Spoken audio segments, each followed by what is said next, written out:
My name is Garrett. I'm the co-director of Make It 16 New Zealand. I joined this movement because when I was 16, 17, I was really politically involved, but I wasn't able to vote. My name's Caeden. I'm a former co-director and current advisor of Make It 16 Aotearoa, New Zealand.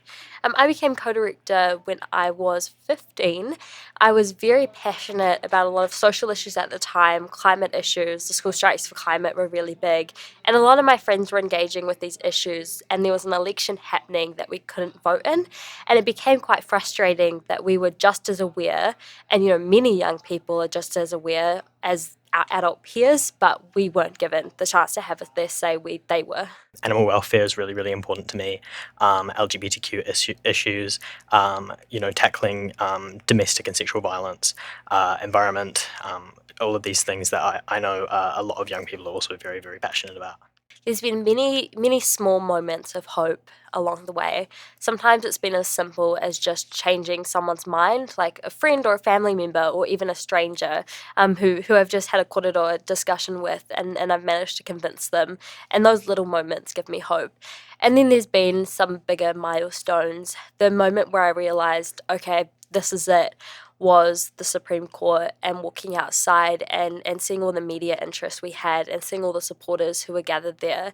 I thought, wow, this is the momentum is so on. We can so make this happen. The momentum is here, and with momentum comes hope. It was really empowering because it showed that the amount that 16, 17-year-olds are able to do. I think definitely one that comes up again and again and again is that 16, 17-year-olds are incompetent and unwilling to vote, which I think is disproven just within our organisation, Make It 16, and with the international organisations of that are in this movement.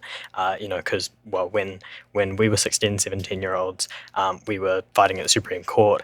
There's a lot of 16, 17-year-olds here running international summits, and so of course we're willing, of course we're engaged, because that's where we're here. What Senator McPherson really touched on was how 20 years ago this was a conversation of ideology. Do you want to let young people vote or not? And it might be based on your political beliefs, the young people you have in your life who you know. But the conversation we're happening today isn't exclusive to ideology. The past 20 years, and I've alluded to this in what we've done in New Zealand, has been a huge amount of evidence gathering. So we've got research from these places now that really calm everyone down. Like, we know the world doesn't end when you lower the voting age to 16. Not only does the world not end, we know it greatly improves. And we've always known that, but now we have proof. I've learned so much from so many different people and so many campaigns, but something that's really stood out is the variety of stages we're at.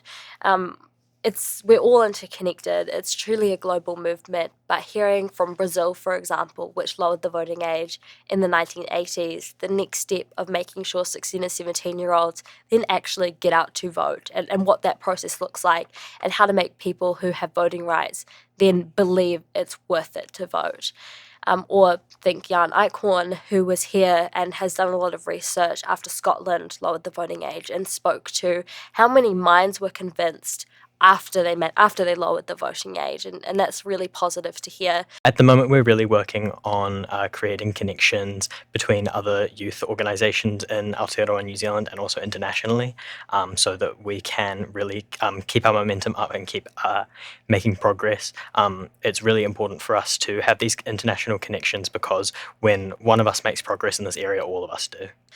So I guess what's next is continuing to maintain that momentum, continuing to put pressure on our government. We're trying to bring in the next generation, and they're already here, the next generation of 15, 16, 17-year-olds who are saying we still want to lower the voting age. We're still here, and we're going to be here until the change happens.